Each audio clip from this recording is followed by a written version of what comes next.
I don't believe in taking right decisions. I take decisions and then make them right. Ratan Tata. On October 9, 2024, the world said goodbye to Ratan Tata. His quiet strength and compassion touched millions. He transformed the Tata Group into one of the world's largest conglomerates.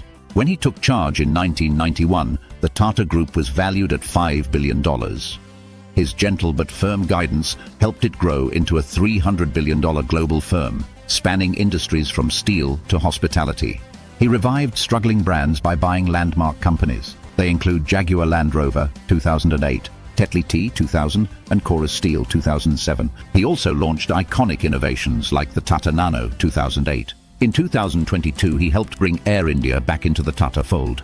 The airline, originally founded by Tatas in 1932, later nationalized. It was not just a business deal, it was a homecoming after decades apart. Yet his heart always remained with his people.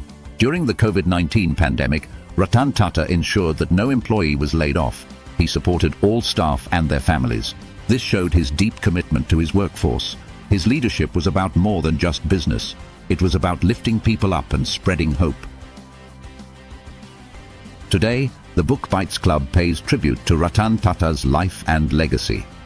We celebrate a humble man. He made the Tata Group a global powerhouse. He kept humanity at the forefront of his journey.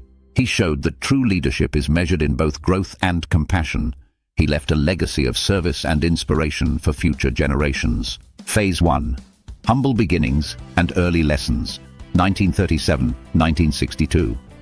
Ups and downs in life are very important to keep us going, because a straight line, even in an ECG, means we are not alive. Ratan Tata. Ratan Tata was born on December 28, 1937, in Mumbai, India. His early life was shaped by adversity. His parents separated when he was 7. He was raised by his grandmother, Navashbai Tata. His prominent family background gave him resilience and humility. These traits would guide him throughout his life. Key events in this early phase that shaped him. 1. Education abroad, 1955 to 1959. Ratan Tata studied in the US. He earned a degree in architecture and structural engineering from Cornell in 1959. His time abroad exposed him to new cultures. It broadened his worldview and sowed the seeds for his future global vision for Tata. 2. Joining the Tata Group, 1962. Ratan began his career with Tata in 1962 on the shop floor of Tata Steel in Jamshedpur. He learned the value of hard work and humility. He worked alongside blue-collar workers. They taught him about the company's daily operations and challenges. 3. Adoption and Tata lineage. Ratan Tata was technically adopted by his grandmother, but he was always considered part of the Tata lineage. This background linked him to a family legacy, but it also brought a duty to uphold the Tata Group's values of integrity and community welfare. Takeaway. Early challenges and experiences shaped Ratan Tata's character. They instilled in him values of resilience, humility, and hard work. These would define his leadership style. Phase 2. Leadership and Learning, 1962-1991. I have always been very proud of being an Indian, and I have always been very optimistic about India. Ratan Tata. Ratan Tata's journey to leadership began in 1962. He joined the Tata Group, starting at Tata Steel in Jamshedpur. He worked on the shop floor with the laborers. He gained first-hand experience in the industry. It gave him a deep understanding of workers' challenges. It also laid the foundation for his people-centered approach to leadership. Key events in this phase of his life. On the Nelco Challenge, 1971, Ratan Tata became the director in charge of the National Radio and Electronics Company, Nelco. The company was struggling with heavy losses. His attempts to revive Nelco with new products and tech failed. Poor economic conditions and labor strikes caused this. The experience, however, taught him valuable lessons in resilience and perseverance. Turning around Empress Mills, 1975, Tata took on a task. It was to revive the ailing Empress Mills, a Tata-owned textile company. He proposed a modernization plan to make the business competitive. However, the board rejected his proposal, leading to the closure of the mill in 1986. This setback showed some resistance to Ratan's plan to modernize the Tata Group. It shaped his future strategy. 3. Taking charge as chairman, 1991. In 1991, J.R.D. Tata appointed Ratan as the chairman of Tata Sons. Senior executives were skeptical. They doubted his ability to lead the conglomerate. At this time, India was liberalizing its economy. Ratan saw a chance to revamp the Tata Group and make it globally competitive. He began policies to unify the Tata companies under one brand. This would also streamline management. It signaled the start of a transformation. 4. The push for modernization. As chairman, Ratan's new policies aimed to unify the diverse, independent Tata businesses. He pushed for modernization and global expansion. This set the stage for a global transformation in the coming decades. Takeaway: Ratan Tata's early leadership experiences were shaped by challenges and setbacks. They made him resilient. They prepared him for the huge changes he would later bring to the Tata Group. Phase 3. The Global Transformation, 1991-2012. Take the stones people throw at you and use them to build a monument. Ratan Tata. In 1991, Ratan Tata became chairman of Tata Sons. His transformative leadership soon turned the Tata Group into a global powerhouse. He aimed to unify Tata companies under one brand, modernize old practices, and expand globally. Key events in this phase.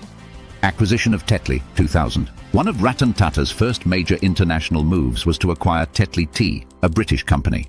This $430 million purchase made Tata Tea a top tea manufacturer. It marked Tata Group's shift from an Indian firm to a global player.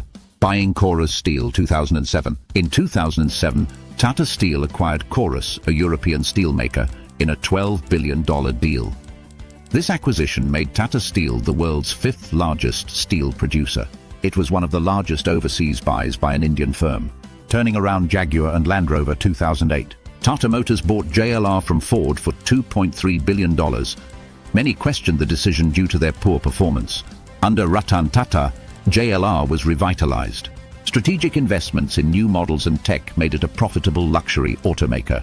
Launch of the Tata Nano, 2008. Ratan Tata aimed to make the world's cheapest car. So he launched the Tata Nano, priced at about $2,500. The car failed to sell well, but it showed Tata's commitment to mass-market innovation. The 26/11 terror attack response, 2008. During the 2008 Mumbai attacks, which targeted the Tata-owned Taj Mahal Palace Hotel, Ratan Tata showed great compassion. He personally ensured that the families of the affected employees were taken care of and rebuilt the hotel as a symbol of resilience. Takeaway: Ratan Tata's leadership was defined by his bold vision and risk-taking. His strategic acquisitions and global expansions turned Tata into a global conglomerate, cementing India's presence on the world stage. Phase 4. Legacy, Philanthropy, and Passing the Torch, 2012-2024. If you want to walk fast, walk alone. But if you want to walk far, walk together. Ratan Tata. Even after stepping down as chairman of Tata Sons in 2012, Ratan Tata continued to shape the company and to give to society through his philanthropy. He impacted more than just business. He left a legacy of ethical leadership and social responsibility. Key events in this phase that shaped his life. Support during COVID-19. Amid the pandemic, Ratan Tata demonstrated compassion and resilience. The Tata Group pledged over Rs 1,500 crore for COVID-19 relief efforts. He ensured no layoffs. Full salaries were paid despite financial troubles. This showed his commitment to employee welfare. Promoting startups and investments. After retiring, Ratan Tata backed India's startup ecosystem. He invested in multiple young companies. They were in different sectors. He offered not just money, but also mentorship. His work with startups like Ola and Paytm showed his belief in innovation and entrepreneurship. Takeover of Air India, 2022. In a historic move, Ratan Tata played a crucial role in bringing Air India back into the Tata fold in 2022. The airline, originally founded by J.R.D. Tata in 1932, had been nationalized in the 1950s. The reacquisition was sentimental for the Tata Group. It symbolized a homecoming after decades apart. It was not just a business deal, it was a restoration of legacy. Ratan Tata wanted to restore the airline's glory. He sought to honor the group's long commitment to Indian aviation, enduring influence and passing away. After Ratan Tata stepped down, his influence over the Tata Group's direction continued. He died on October 9, 2024. It ended an era, but his values and philosophy live on in the company's culture. Takeaway: In his later years, Ratan Tata focused on social good and mentorship. He wanted to inspire future generations. Conclusion. Ratan Tata's life is a story of resilience, leadership, and service.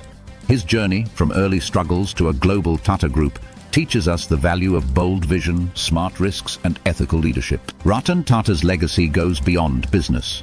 It is about humanity and impact. He revived struggling brands like Jaguar Land Rover. He supported employees during crises and nurtured startups. Ratan Tata's story inspires us to dream big, act ethically, and leave the world a better place than we found it. If you like this tribute to Ratan Tata, please like, share, and subscribe to Book Bites Club for more inspiring stories. Keep learning, keep growing, and we'll see you in the next video.